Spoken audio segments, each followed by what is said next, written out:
Abang, adik, dah siap ke? Dah. Dah siap, Mama. Okey, Mama nak bagi tahu awal-awal dekat korang berdua. Sebelum kita masuk dalam kereta untuk pergi ke kedai, korang berdua dilarang ambil dan sentuh apa-apa mainan. Faham? Tapi Ma, Jemi ada lagi duit yang Mama bagi masa hari jadi. Okey, jadi abang boleh beli mainan sebab abang ada duit sendiri. Yeay!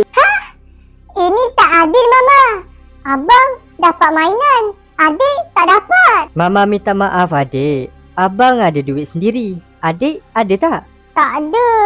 Okey, jadi adik tak dapatlah mainan. Boleh tak Mama belikan satu je mainan untuk adik? Tak boleh adik. Mama kan dah cakap. Tolong dengar cakap Mama kali ni. Kalau tak, Mama pukul. Alah.